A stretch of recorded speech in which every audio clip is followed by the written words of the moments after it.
Déclaration des mouvements citoyens, des organisations de la société civile et des partis politiques sur les réformes électorales et l'entérinement de Ronsard Malonda.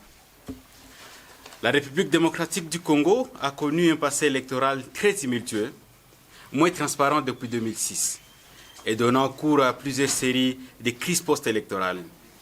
C'est notamment celle liée aux résultats contestés de 2006 qui a opposé le président Kabila à son ancien vice-président Jean-Pierre Bemba, occasionnant de graves pertes en vies humaines et d'énormes dégâts matériels.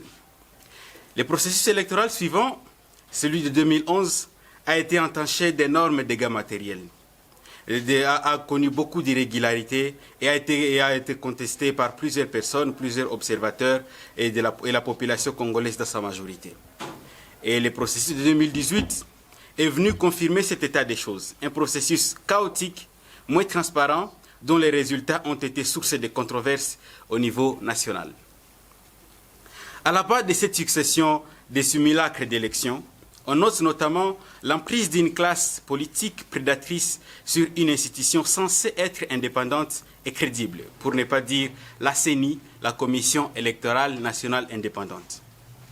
Il est en effet malheureux de constater que même le mode de désignation des animateurs de cette institution ne garantit pas son indépendance. Et cela conformément à la loi organique numéro 10/013 du 28 juillet 2010, telle que modifiée et complétée à ce jour par la loi numéro 13/012 du 19 avril 2013 portant organisation et fonctionnement de la CENI. 10 membres sur 13 proviennent des formations politiques en raison de 6 membres pour la majorité parlementaire, 4 pour les membres de l'opposition et enfin 3 pour la société civile. Cette configuration étaye de manière claire à quel degré les forces politiques ont des implications sur l'indépendance et la neutralité de la CENI et Commission électorale nationale indépendante. Il est donc urgent, très urgent même, de déclencher un certain nombre de réformes à la fois dans les modes de désignation et de fonctionnement de la Commission électorale nationale indépendante, gage d'un processus crédible et transparent, sans lesquels la lutte pour un Congo réellement démocratique et paisible ne sera possible. Les récents passages en force du bureau de l'Assemblée nationale à travers une démarche cavalière et cachotière de l'entérinement de M. Ronsard Malonda, pourtant issu d'un processus controversé par les confessions religieuses, impliquent les velléités exprimées de vouloir encore une fois de plus assujettir cette institution d'appui à la démocratie.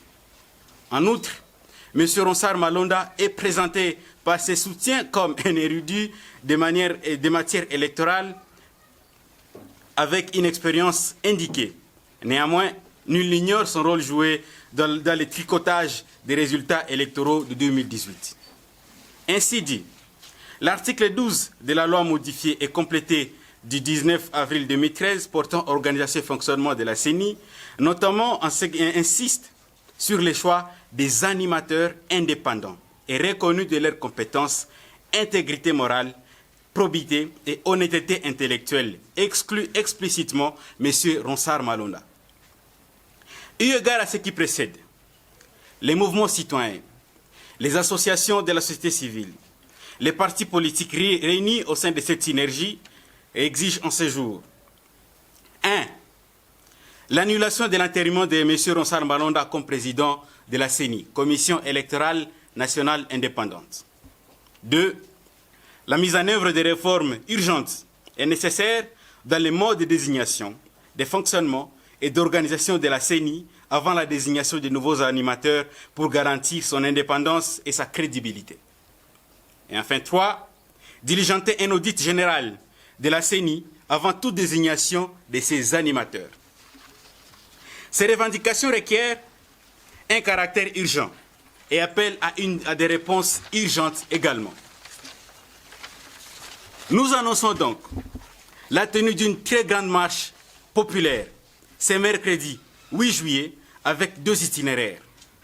Le premier itinéraire partant de la station Mutinga jusqu'au rond-point Signers et l'autre terminus Katindo jusqu'au rond-point Signers également.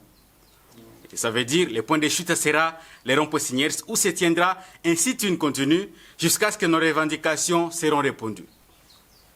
Nous en appelons donc à tous nos compatriotes de se joindre à cette mobilisation populaire pour barrer la route à ceux-là qui veulent utiliser tous les moyens afin d'hypothéquer notre avenir. Ils veulent préparer les vols pour les élections de 2023. Le Congo est grand et exige de nous de la grandeur. Ainsi, fait à Goma le 7 juillet 2020 pour les mouvements citoyens MNC, Raia Nasimama, Amka Congo, Filimbi et Lucha, pour les organisations associatives EMK, AGMK, pour les partis politiques UDPS, Ensemble pour la République, SID et la MOUCA. Merci.